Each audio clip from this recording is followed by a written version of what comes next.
Deep breath in, exhale. Wow. Yep, she did it again.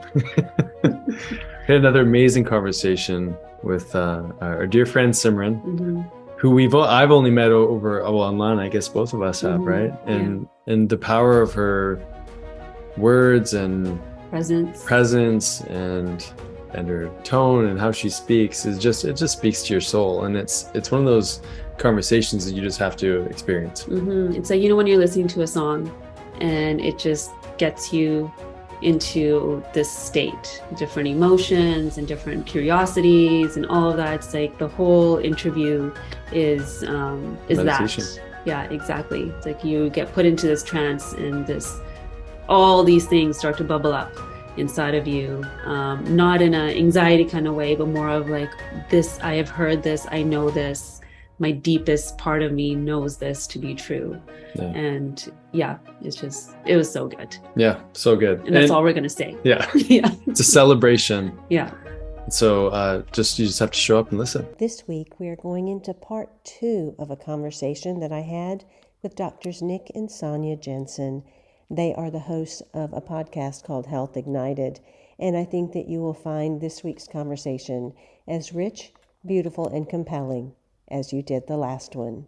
And Dr. Jensen, Sonya Jensen, was a guest on a prior show of 1111 Talk Radio where we talked about her book, Woman Unleashed. She has recently gotten into another venture with her sister, creating tea blends that align with women's unique hormonal needs, but also create a movement in which those needs are hailed as essential to meet.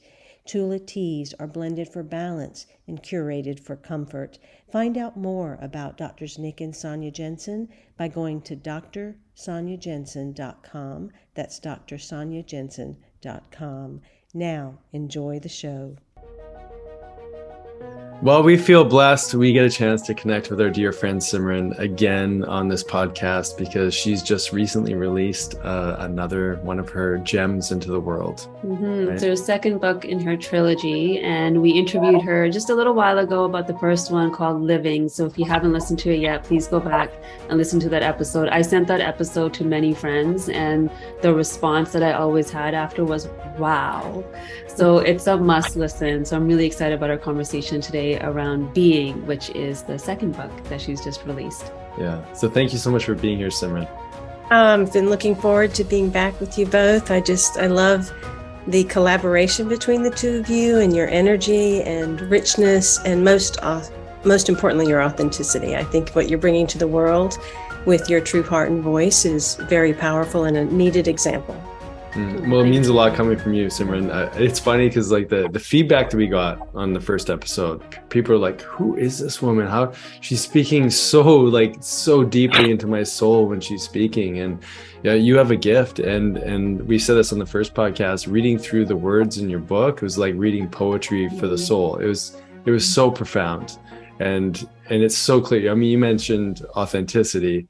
I mean, it's there's so much congruence in your words and how you show up and how you speak. And so I really saw, and this is my own interpretation, so please, I'd love for you to sort of correct me and steer this, but I really saw that first book as like a cultivation within, like that internal relationship and the conflict and the challenge, more of a like what does it mean to be here in this body, having this experience, a very more internal, central, or eye-centric sort of experience, where this one sort of feels like, to me, how do I relate to my environment? Like the you mentioned like the duality and some of these other things. How would you sort of, is that a correct or somewhat correct interpretation, or how would you see like this sort of graduation of understanding from the first to the second book? I think you did a beautiful job expressing what both books are. I think that this is a layering of the individual self. And so as we involute and go deeper inside, what we discover is how that impacts the outside. And so Living, the 7 Blessings of Human Experience, really does look at who we're being on the basis of our identity and our persona and how we act and react in the world and why things are happening to us and how we navigate this experience that we call life. And Being goes a bit deeper. It's very much pointing us towards a lot of the ills of the world and how those very ills of the world exist within us to start with.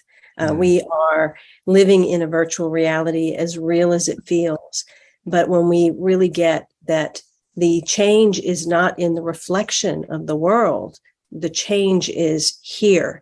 It's kind of like if you stood in a mirror and you saw something on your face, you wouldn't wipe the mirror, you would wipe your face. And so that's where we need to go. We need to go to the person within. My work has always been devoted to the journey of the soul, and these books are the soul devoted back to you. And so that's what they're intended to do, is help you touch your soul and help your soul touch you. So tell us about being and the essence of this book and what you're really hoping all the readers understand from that soul perspective and that bigger perspective of what this book can bring to them. I think it's probably safe to say that most people feel a little bit saddened by the world, perhaps disgusted, oftentimes find themselves in places of fear or anger about the things that they're seeing, perhaps even feel a bit helpless and hopeless regarding many of the experiences that they witness or things they hear about or the possibilities for our future. And what we have to understand is that the world is this reflection of all the aspects of being that exist within us. What we have not known is that there are many levels of being, but they are existing simultaneously. They're expressing simultaneously. They're vibrating all at the same time. So whether we are trying to be positive and say all the right words and the affirmations and all those things that need to be done, there are other levels within us that we are suppressing, ignoring, hiding, running away from, pushing down, that are equally active and present at the same time. And so it's more about bringing present time awareness to all that is presently being. And just as in the last book, I illustrated much of the text as capital self, capital S, lowercase ELF, or all lowercase SELF, or all caps SELF. Being is the same way. There's a lowercase being that is all lower BEING, which really does depict not only our shadow nature, which many people are probably familiar with, but goes more into the animal, the instinctual, the hunter, the huntress that is within us, the part that hungers, the part that feels like it has to take or survive. And that is an active part of the human animal. And there is another part of us that goes deeper, that is monstrous. It is the part of us that would do things that are unconscionable, that would actually imagine certain acts with people that we dislike that we would never tell anyone about, that would wish bad upon someone, but maybe never verbalize it, but wish that they would get their karma. You know, we all have that. That's part of being human. And then there's a demonic side. There's an inner demon side that we all carry. And that's the part we definitely don't want to know. We don't want anyone to know that we have demons or that we might be the devil of the world. But the reason that we have a part of that is because we're seeing those things outside. So for that to outpicture, it has to be in here. And the only way we can achieve true oneness, through true unity and true love, is for us to embrace all these aspects of ourselves. Only then can we find the compassion and love necessary to actually neutralize the things that are happening outside. It's amazing. I mean, you said so many things I want you to talk deeper about. I know personally, I've always been the positive guy, and I've always wanted to be the one that, like, you know, throws rainbows around so that, you know, everyone can be uplifted. And I've recognized, sure, it's a gift, but it's also like, it's a division of, like, not owning everything else that exists within. And I think in a world where we're constantly looking for safety, it just feels so scary to even consider going into those places or referencing that we have our own demons, or, you know, burying them so deep within ourselves, in our subconscious mind. even in our bodies, and unaware that it's actually part of dis-ease expression. That's a place to traverse that is so important. And you talked a lot about that actually in the first episode, just telling some of your story and some of the depths of like the challenge you had to move into. Presenting these ideas is so important, and helping people understand them. So the doorway in, what does that look like for people to start to like open their eyes to the ownership? Because if we're truly going to live in ownership of the fact that we're creating our external world, and part of the manifestation is actually, either paying attention to these inner demons or this inner darkness or not, like that's part of what needs to heal. But it's so easy to push that on, oh, that's someone else's. So long sort of question, but like there's a doorway in. What does that look like for people in different situations? You said a key word, and that key word was safety. And we cannot feel safe in the world or create safety for others until we find that safety within. And so just as a small child might be afraid of going into a dark room, we tell them, if you're going to go into the room, turn the light on, and then you'll be able to see in the dark. And so we're basically doing the same thing. We're going inside this dark room. We only know what we know. Are we willing to be curious enough to discover what we don't know? And this is really more about being curious, being adventurous, being open to say, what if there is something in me? What is it that might be there? Rather than saying, oh, there's got to be this part of me, or there's a monster in me, or there's going to be these inner demons that I have to face, and it's going to be excruciating. It doesn't have to be that way. This can be a love affair. And in fact, these 3 books, they are that love affair of coming back to self. They are the return to understanding what true love is. Whatever a person believes in, whether they want to call it God or something else, the truth is you cannot love God unless you love every single person and experience that exists, because it is that.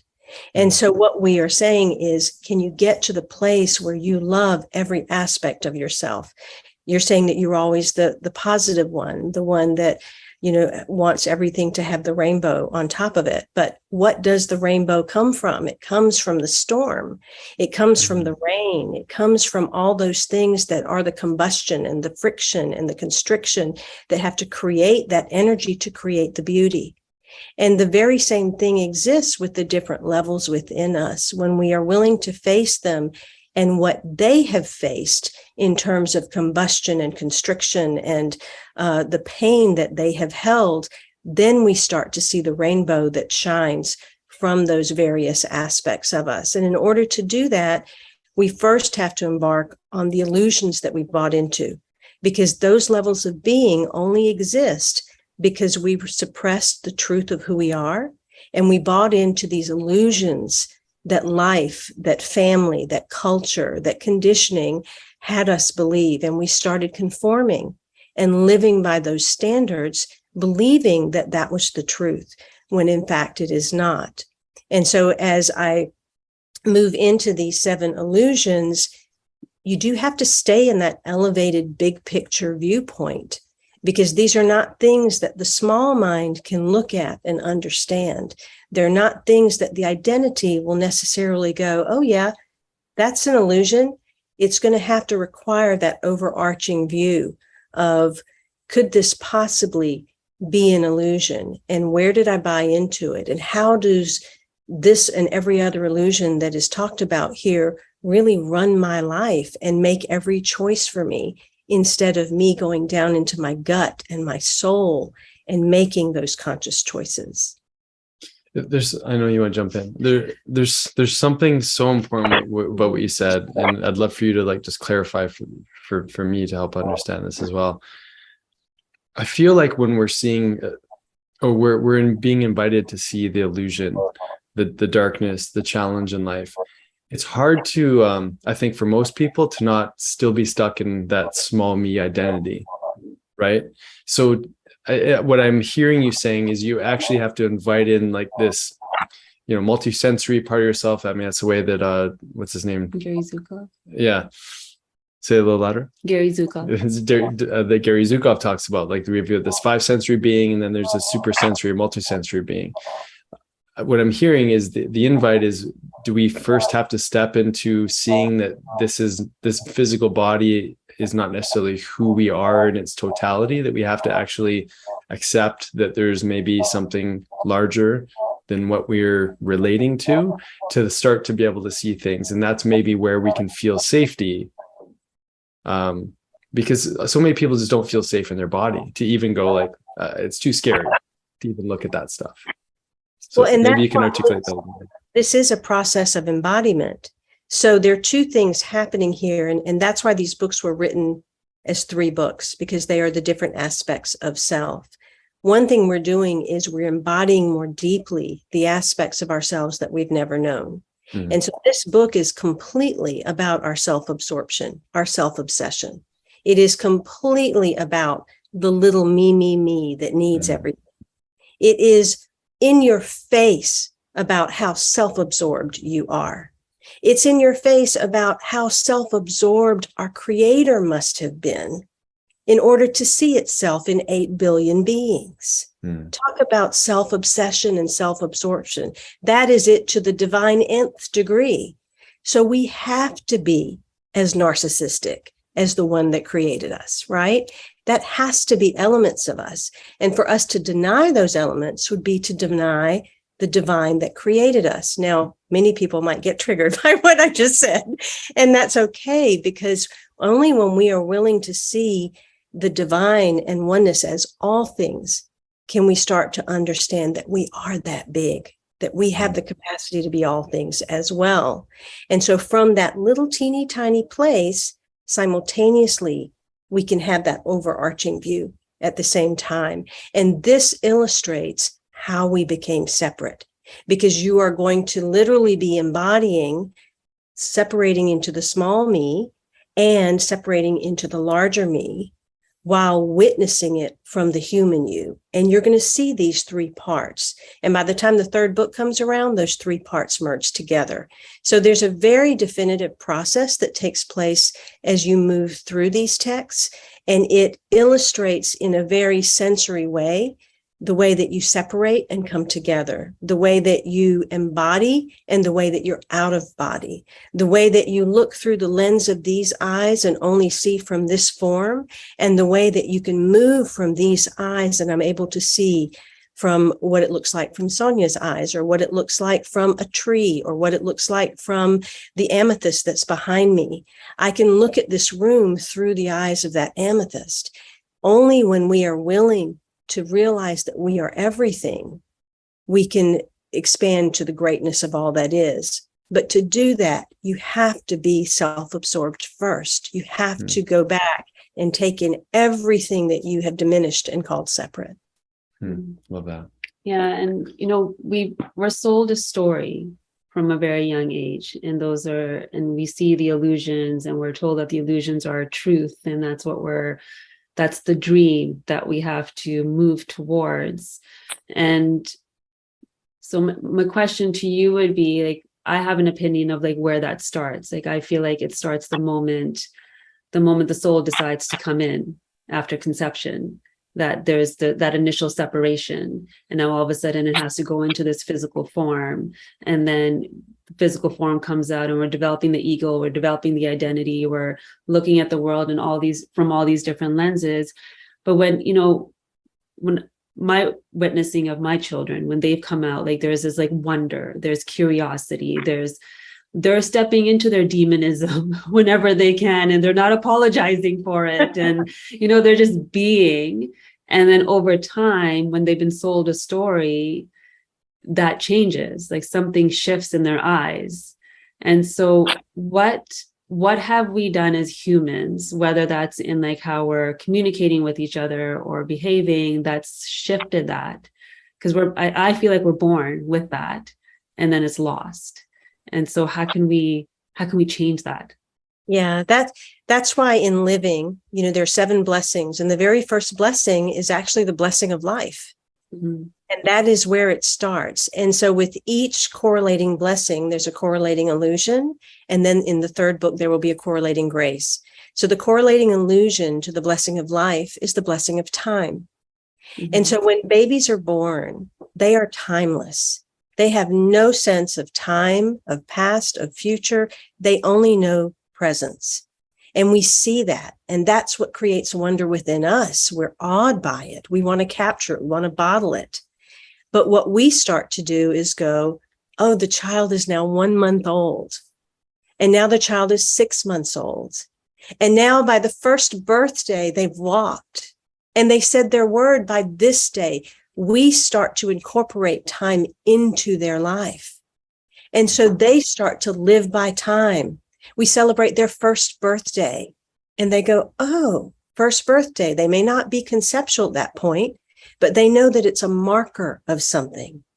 And then it's the second and the third, and then it goes into matriculating into school. And so slowly they, rather than being this vertical alignment of the divine that is all expansive, that is so tuned in, that is so present in that chord, that field, all of a sudden that ray turns horizontal. And no longer we are in timelessness. Now we are in the horizontal spectrum of time. And that's the first place we become misaligned, because we're no longer vertically connected. We are now on this horizontal line where at moments we are connected. And we are connected only if the people around us step into a moment of timelessness. But as long as they're caught up in time, we will be caught up in time. So that's how the illusions begin. And that's how the complexity of life begins, which is the first antithesis of the grace in book 3. Complexity is what starts to build around us. It builds in our minds as thoughts and beliefs. It builds in our minds as goals and agendas. We have to meet certain things by a certain age. We have to do certain things by a certain time. We have to hurry up because we'll be late for school.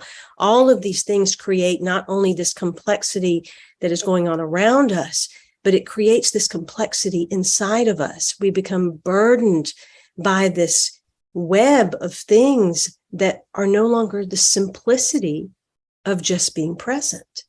And that's how it begins. We become the creator of our own veils and our own matrix. That's powerful. I mean, you mentioned the virtual reality before, and I mean that really like encapsulates so much for me. And I often sit and wonder, like, where am I blind? Where am I blind in my body, or my body, but my mind or my energy? Like, what am I not seeing?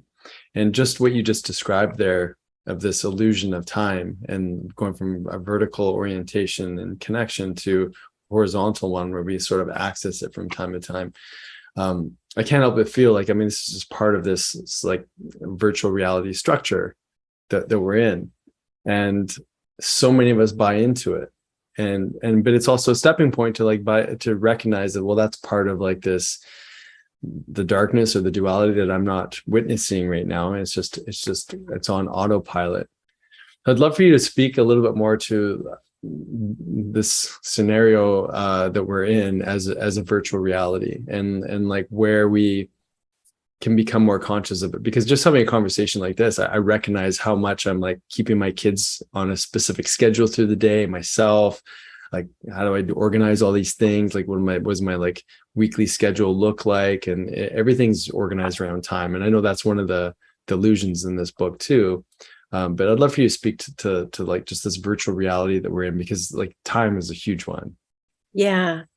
When I think about life as a virtual reality, it usually takes me to my own child who's 12, and he loves video games, and I'm sure yours love them as They're much. doing it right now. As we speak. As we speak. They always are. Yeah. And as they play those games, oftentimes it is about finding the loophole out of something. You know, if they're going through a game and they're running from the zombies or whatever it is, it's about finding the way out, you know, or finding the path to skip and not fall through. There are all these little things inside video games that are so aligned to what we do as life. But we're not taught that. We kind of stay in the homogenized, conditioned experience. So we believe that we're trapped in this virtual reality within the 7 constructs of illusion that have been placed here. And until the light bulb goes off to say, what if there is no time? What if I really am timeless? What if I didn't follow the schedule that I typically follow? And maybe I started with something simple, like I have a project that I keep thinking about and it needs to be done. What if I just didn't do it until the timeless moment I was sparked to do it, rather than I got to get this done. I got to go work on this. I've got to set some time aside for this. What if I just let my spirit and timelessness guide me to the present moment where it just flowed out? And I stuck to what I feel like doing in this moment. Most people would probably go into fear of, well, I wouldn't go to work and I wouldn't make money and how would I know that I'm going to eat, or how would I take care of my kids? What would I do if I didn't have a schedule? But see, that's how we imprison ourselves. Mm-hmm. We've put ourselves in our own cage and we keep ourselves running on that wheel because we don't think we can get off the wheel of time. And yet what I have learned in the last decade is the more I step back, the more still I am, the more I magically see things take place, the more I'm taken care of, the more I'm in line with creativity when creativity is meant to flow. There's less effort, there's more divine ease. And so, they always say, do you want to work hard or do you want to work smart? And what I'd like to say is, do you want to work hard or do you want to live in a state of divine ease? Because those are your 2 choices. Mm-hmm. And one choice is going to keep you the hamster on the wheel and keep you in time and keep you in your virtual reality. And the other one is going to start deconditioning you. And it's going to start pulling out all of those places that were put on you that are not the truth. And it will bring up every fear. It will bring up every belief that you have. It will bring up every push down emotion that was placed in your body from 0 to 7 so that it can dissolve. And all we have to do is be with it. There's nothing to do with any of that. Can you just give it the space and the timelessness to feel it so that it can dissolve and be absorbed? And that brings a whole new meaning to self-absorption. So now, instead of being self-absorbed externally, trying to do all these things to get somewhere because our minds and our egos have told us we have something to reach, now we are absorbing everything and dissolving it back from when it came. We're putting it back into the divine void that it actually came from. And that void is us. We were the creator of that. And so when we start to dissolve the virtual reality that we created, we begin to step into true reality, which most people would say is not real. And so it's an interesting paradox because what we see in life appears real. But if you look at what the mystics and the ancients and all the spiritual texts, they will tell you that this is all a dream, and what's truly real has nothing to do with the dream. But that requires your exploration and your curiosity. It requires your experimentation to discover that it's the truth. I love that. I mean, I can't help but think like time equates to productivity, like whether it be production in years or like accomplishments. Like by this date, I will have accomplished this. I will have completed this. And the invite really is this, I love that divine ease to really step into timelessness. And then there's a part of my physical, like intellectual mind that goes, but I have to make time to make things happen. And so I like it. It's an opportunity really for me just in this moment to just recognize and bring that to my attention, of course. But I love the idea of absorbing and dissolving because it comes from that the creativity within, and maybe most essentially just to move us towards our mastery of it so that we can recognize that this perpetual lesson or this experience is there really in service of us. However, most of us would label that as a glitch in the virtual reality game that we're in. And like an everyday example, I think, can be for listeners. It's like, when we're doing something that gives us joy, or that we feel that spark inside of us, and we're like fully present in that moment, time doesn't ever exist. Like all of a sudden it gets stretched out. Or if, for us, when we're traveling and we're just being, and we're just with our family, and just taking like every moment in, and everything from our environment in that full presence, time doesn't exist anymore. All of a sudden it's everything. Everything gets stretched out and twisted and all the things, and it doesn't matter. It's in our desire to meet what the illusion has told us we need to meet that we get fixated on the time. Because now there's pressure, right? There's like that inner like desire, and like everything we hear now from motivational speakers, or everything's about drive and motivation and purpose and all those things. Grit, and grit and resilience and all these things. And I think that's what locks us into that space of time. Because then, like you said, we have our 5-year plan, or we have our 10-year plan, and it can feel, I think it can create some uneasiness in people that are more left brain and scheduled, and that gives them that feeling of groundedness in their life and control because of their past experience and things that they've been through. So how can somebody that's moving through their everyday with their busyness, right?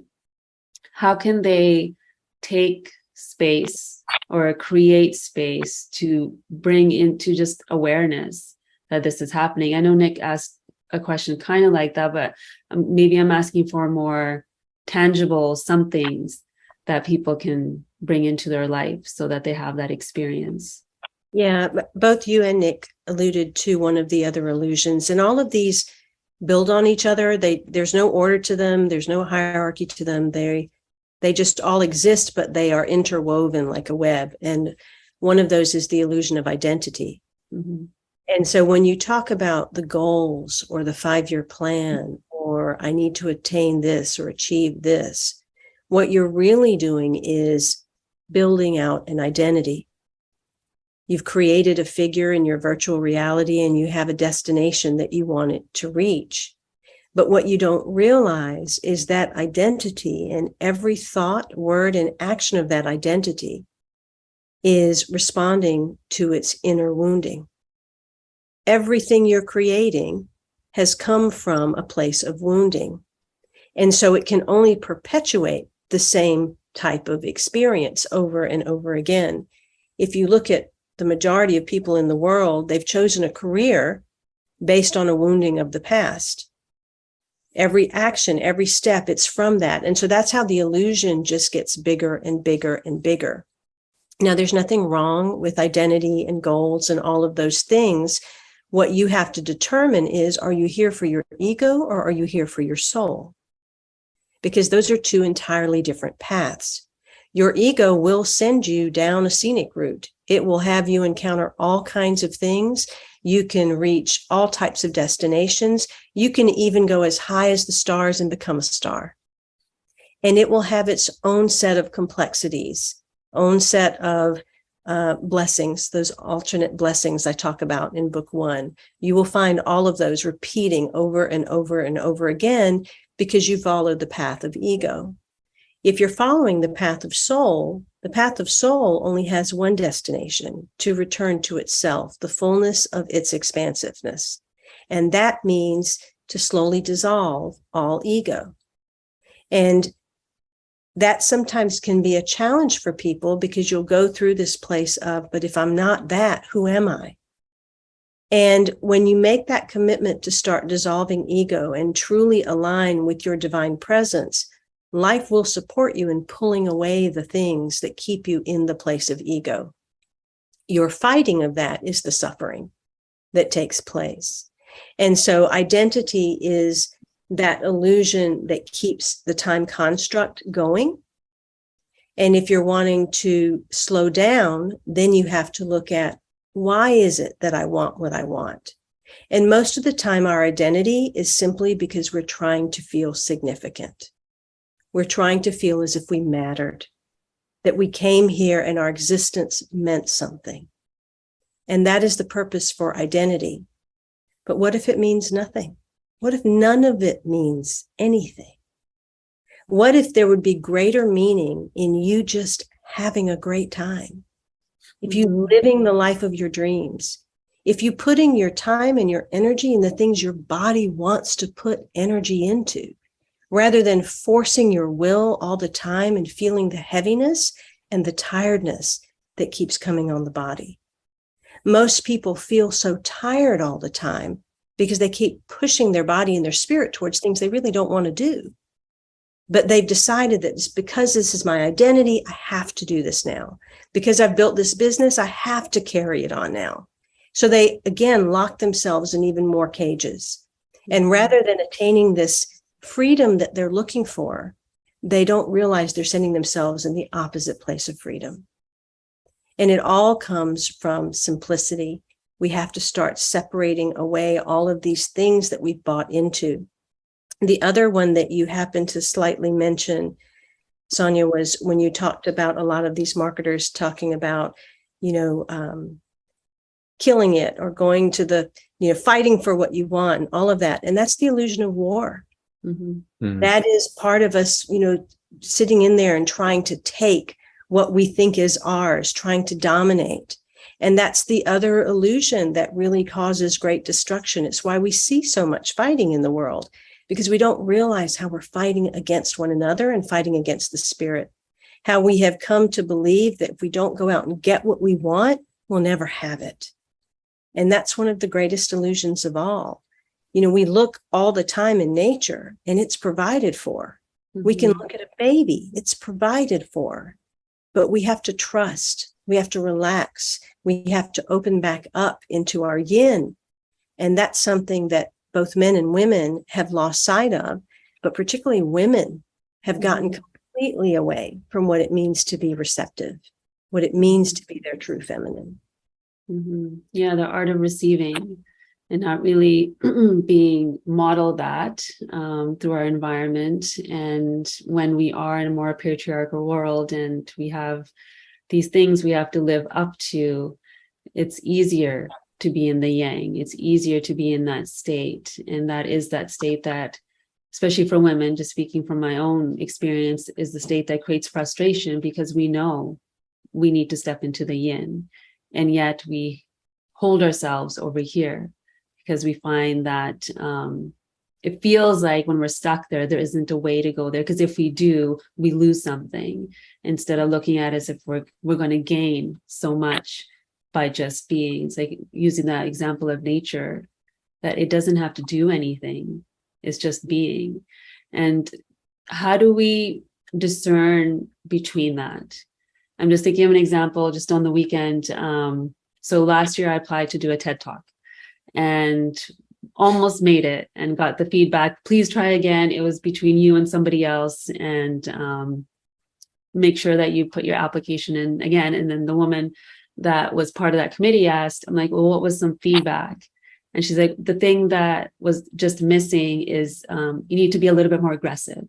Like, you are the person that needs to talk about this. And my instinct right away was like, but that's not how I want to operate. And so I was having this challenge of discerning. I'm like, okay, was my humility out of not believing in myself, or am I really starting to step out of this illusion that I have to fight for my position in life? And so how do we discern between all those beliefs that show up in those kinds of moments? See how the world keeps us going in that direction? Yeah. They tell us that we have to be a certain way. We have to be aggressive. We have to push. We have to go out and get what we want. And it's really interesting. With coaching individual clients, there always tends to be a certain theme that comes up for every client at the same time. So it's always fascinating to me. And as of late, it's been about the fight. the fight to get what I want, or the fight with my husband, or the fight with my children, or the fight to get more business. And so that's what a lot of the clients have talked about in the last 2 to 3 weeks, and we've been working with. And what I like to tell people is, if you're fighting in one area of your life, you're fighting in all areas of your life. You may not realize it. It's going to be more subtle, but there's a part of you that does not feel like you deserve it. So you've got to go get it. And who you encountered was one of those people. It was one of those people that believe you've got to be aggressive. It's one of those energies where we want everyone on stage to go out there and push their energy on people. And that push is what activates that hunger in other people. So we're operating at a very shadow level, a very animal hunger, kill or be killed kind of level. What I came to realize was, that's not who I am. I'm not going to go out and market the way people market. I'm not going to go out and build a business, because I don't have a desire to do that. I know that those who need to come to me, they will find their way to me. And that is a deep trust that I'm taken care of. Now, the mind at times will often go into, oh, but you need to do this because this is how everyone does it. And it's for you to just be with that part of yourself and find out, where is that discomfort? What's the belief I bought into that thinks I really have to do it that way? And am I standing so strong in my sovereignty, in my knowingness, that my message or my work or my ability to express my creativity will reach who it's designed to reach, whether that's one person or a million people? The fact was that it reached me. It touched me. It expanded me. Because ultimately, you're the only one here. Everything else is part of the virtual reality, here to have you decide whether you're going to go down the left road or the right road. And it's always up to you. And so intrinsically, Sonya, when you think about what that felt like in your body when she said you needed to be more aggressive, did it feel like you were not confident, or did it feel like that was not you? Yeah, no, it felt like it wasn't me. Yeah. So you were more true to your authentic nature. And in being more true, what is meant for you will come to you. You know, I think one of the things that we have gotten used to, men and women, is we feel like we have to go out and find what is for us, rather than letting it come. Mm-hmm. And that letting it come can sometimes look like a direct invitation to do something. And other times that letting it come can just be your response to something that you've seen that's just inspired. So your yin has been sitting there, and then something has come, and there's now this creative force of being inspired. And then the yang inspired action wants to take root. And so, you know, are you designed to do a TED Talk? I think probably so. I think it probably wasn't on the topic that you're putting out there. I think there's something deeper, something richer. There is something deeply profound for you to discover that wants to be voiced. And in that moment, it will come through in your soft-spoken, rich way, but it will feel the way those people need it to feel for them, but activate them in a completely different way. And so you have to trust the timelessness of it. Yeah, I keep hearing trust. And I think that's a big theme for all of us to anchor into. Yeah. Mm-hmm. I keep going back to what you said before, that question of who am I? Yeah, what a powerful question that is to ask ourselves more regularly. Especially, like, I guess when a conflict comes up, or, you know, we, like, one of the illusions, like you read about in your book, the time, the duality, the war, like the conflict. What a great question to ask.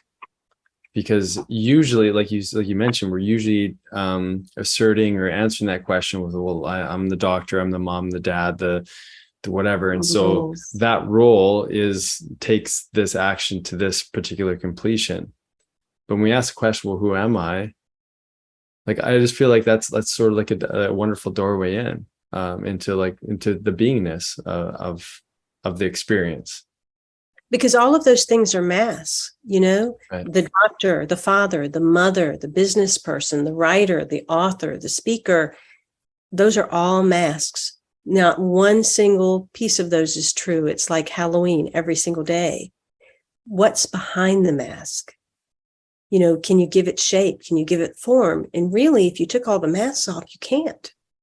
There is formlessness, there's spaciousness, there's openness. And one of the illusions I have in the book is the illusion of evolution, which is something that we've all bought into. We've bought into this idea that if we do enough spiritual growth work, we'll get somewhere, you know, we'll reach enlightenment. Or if I take enough courses, I'll be the best at something. You know, all of this idea of evolving into something. But the truth is, you are the divine presence walking. There's nothing to evolve to. There's only the presence to be with it. And when you're so present with it that you establish that knowing, then all of the masks have to come down. And I'm not saying that you're not here to be human, because the third book is all about humanity. It is about being willing to know the power of the great that is within the small. And then instead of letting your ego run your life, you use the ego. Right now, most people's ego is using them. We are here to use the ego for greater good. But we can't know how to do that unless we first lasso that ego and understand what it's doing to us and to our lives. Yeah, I've been reflecting on this a lot. Like I find it interesting in just in the spiritual consciousness, or like the spiritual growth sort of like movement that's happening, and knowing thyself and whatnot, that there's this idea of like, we came here to grow, to evolve, or like to like reach certain levels of enlightenment. Like that to me feels like part of this whole virtual reality. Like, why would we do that? Like, if we are divine consciousness having, you know, this human experience, what do we have to grow towards? Like, it's already who we are. And that's what an easy trap to get into. You know, I'm a light worker. I'm here to like bring light and wake people up and all this stuff. It's like, well, people are already who they are, or I am who I am. And if it's just me having my own internal experience, and, you know, what I tap into or what I reveal or absorb or dissolve within myself is just, you know, remembering or like being in connection with this divine nature of who we are. Like, yeah, what are we growing towards? Like, I love that that's part of like this book, because it's a question that's been on my heart for a while. Just, you know, what are we buying into, you know? Or like, where is the disconnect? Oh, so go ahead. I'm sure that you have both been awed at times by things that have come out of your children's mouths. Oh, yeah. Like, I thought you meant like odd, like ODD. Like, yeah, that too. But I know that, you know, I witness little children, or even 10-year-olds and 12-year-olds or 15-year-olds. They'll say things that are just completely profound, and they'll see things with such purity that us grownups can't even see. And that in itself shows that we have this in us. There's nothing to do. There's nowhere to go. That we really are here to just allow ourselves the experience of what it means to be human. Every feeling, every experience, every opportunity, every tragedy, like to get to a place of such neutrality around every single thing that happens in our lives and not have to push it away. You were talking about the timelessness of joy earlier, Sonya, and how we get to that place and there's such timelessness. But can you also be in the timelessness of mourning when someone passes? Can you just drink that in and feel it and hold it and nuance it and make love to it and allow it to swallow you until the next moment that takes you to something else? We are nothing more than the wind and the rain and the sun and the stars. We're just here hanging out. And we've made a complete illusion about what all that has to mean and what has to be done. And so we're now on the return. And that's why the world looks the way it looks. That's why things are crumbling. That's why there seems to be chaos. It's to get us all to go back to this place of shedding all the things that are not really true about us.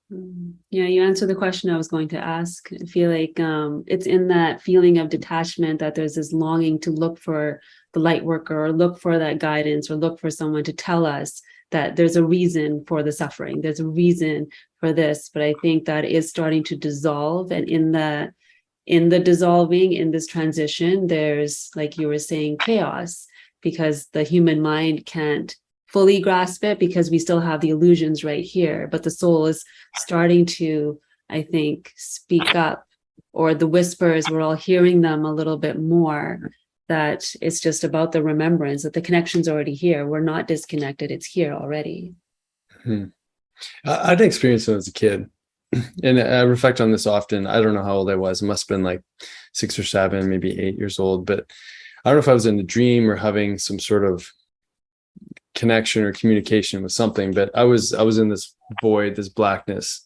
And there was a voice speaking to me, but I couldn't access my family. It was sort of asking the question, well, who am I if I'm not Nick, like my 7, 8-year-old self? And I remember trying to articulate that to my parents. Like, I was in such a state of like fear, yet awe, and yet like no one's going to remember who I am. Like, it's not death, but it's something else. And it was so profound that I reflect on it often as like interpreting this experience of like, you know, that you said something like the, I can't remember, is the eternal void, or like the nothingness into the everythingness, or what have you. But it was kind of an experience of nothingness, and it, you know, I was in a state to not really be able to interpret it, but I can't help but feel like they're in this sort of journey or this experience of like really losing attachment to who we are. That identity is part of like us awakening to everything that we are. And so maybe an early childhood experience of like just, you know, appreciating the fact that that so much of who we think we are is just entrapped in our physical identity and experience. And when we invite, or when we spend time in this timelessness, that was sort of an experience that I had as a kid that allowed me to see there's more going on here that I'm not yet knowing. But it makes me think of some of this stuff that you're sharing right now. You experienced your eternity. And what happened was you removed your focus from behind your 2 eyes, and you went to the larger eye that could see everything, that could see nothing, that knew that none of this was real. And that's part of the reason within the books that I write it as I do with the 3, with the eyes, the eye and the eye, all written out different ways. Because until we start to realize that there is something different than what we have come to believe, there's no possibility for the mind to even open to that thought. Your parents couldn't fathom that. No. You brought them something that was beyond their constructs and their conditioning. And so it was going to sound like science fiction or, you know, gobbledygook to them, because they couldn't even fathom where you were. But where you were was real. It was true. Yeah, and it's hard to even articulate it now, because it's like it's not something that words can really express. And even trying to articulate to my parents at the time too was, you know, it really just came out as fear, really. You know, what happens when we die? Yeah, what might help you go back to that, or help any of your viewers even experience that, is sit in a room that you're very familiar with. Close your eyes, breathe deeply, and center into your heart. And then just imagine you are different things in the room, and that you're looking at the room from those different places. Imagine that your family is in the room. Imagine that instead of looking behind your eyes, that Sonya's in a chair across from you, and you're able to see the room from her eyes. And you'll start to realize that your consciousness has this ability to shift, and has this ability to transport itself to different places. That's not different than when people remote view. All they're doing is moving their lens to a different place. There's many depictions of the divine being a column that is just covered with eyes looking from all different directions. We are those eyes. But in order to do so, we made up the story of identity. We locked into a space and time. We decided we needed to have an experience, so we created duality. We needed to have a means of give and take, so we devised money. We decided that there had to be higher and lower, so we created hierarchy. And within that identity, because we were somewhere in that higher and lower, we created evolution. And to get there, we had to have war.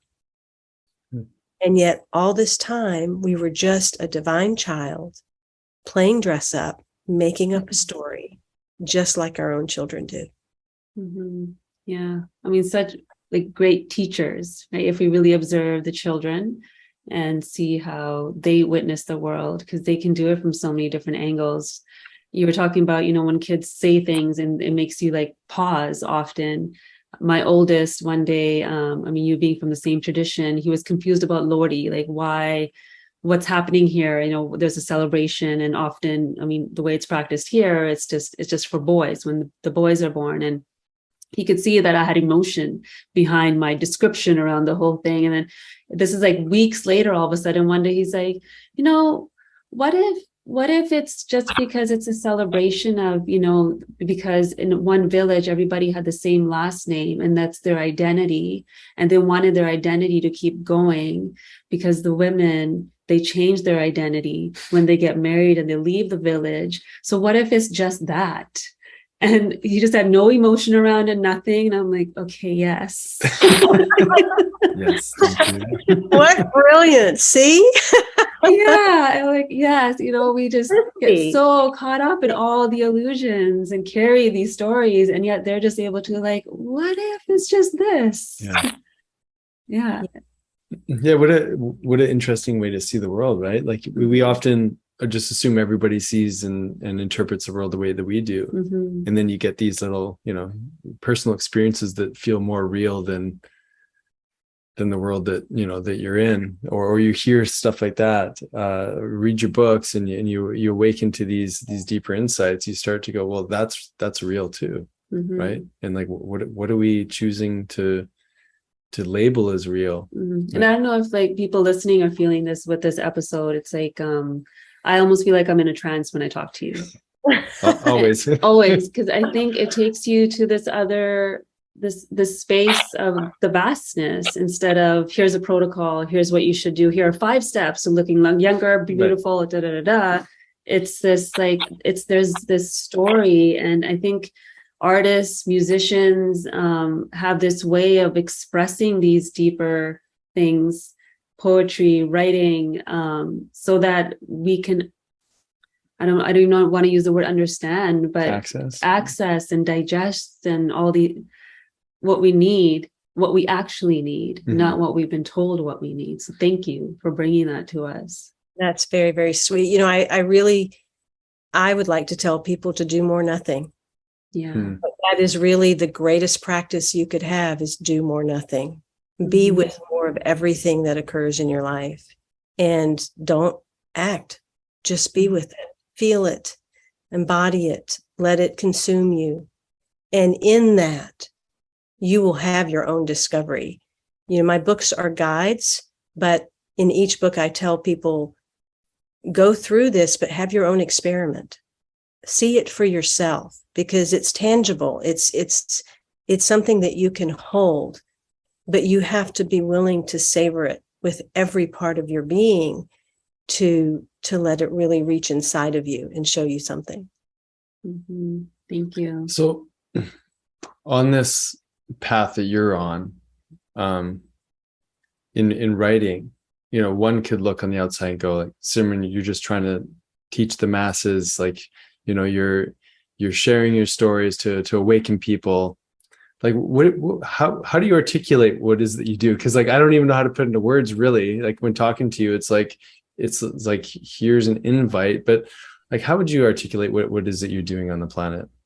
I'm definitely not trying to teach anybody anything.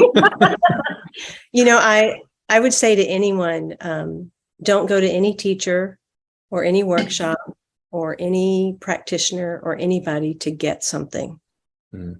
There's nothing they can give you. Go to them because you want an experience of yourself. Go to them because you want to see what can come and rise from within you that will inspire you about you. The reason that I wrote the books is because I wanted to experience myself reliving everything that I had come to understand. And I could see it in a way that I never saw it put anywhere else. And so I wanted to put that down. And the reason to talk about it, I delight myself. I actually really enjoy hearing what comes out of my own mouth. But isn't that what children do? Mm-hmm. They love to stand in front of a mirror and they love to look. And that's what we're here to be. Can we just do things out of the sheer delight of our own being and not really have any need for it to do anything, to impact anyone, to sell a certain quantity, to even have them be noticed, but simply because it's delightful for me to be here. It's thrilling for me to connect with the two of you. I get a chance of communion and heart expansion being with others, and I'm present. I get to be present. And that's really all the reason that we're here in life, is to delight ourselves and find ways to be fully present. Yeah, it's like a celebration. Like you're celebrating yourself and not be, and I'm not putting words in your mouth, but like, I don't hear that you're celebrating because you want the accolades or like, you know, like the typical things. You read a book, it's like a business card. It's a way to like get your message out to the world. It's like, this is my stamp. This is who I am. So everybody knows me as this. It's really, you're just celebrating the power of words, celebrating your own articulation of them, also celebrating like the new insights and like discoveries that the people have, but also yourself, you know, and you're referencing like the insights that other people are having, a reflection of you. And so like everything really becomes this beautiful celebration. When I think of like a birthday party as a kid, like there is so my younger son did it. When do I get to have my next birthday party? Because his younger friend got so many presents. So at some point, like the celebration is about like the reward of the presents. But really, like if we actually, you know, thought back to our kid self, it was like, wow, there's all these people that are sharing so much love in this container called a birthday, and we're celebrating it. I feel so special. I feel so loved. Like what a beautiful experience. Yeah. Life is about celebration. That's it. You have put it purely in the exact word that it needs to be. And if every single moment is lived in that celebration of self and celebration of being alive, then there's really nothing else to do. For those of you watching, Nick and I are now crying. Yeah. She did it again. She did it again. Yes. Yeah. And I think what a beautiful way to close this conversation too. It's like, it's just in celebration and a celebration of each other and this gift.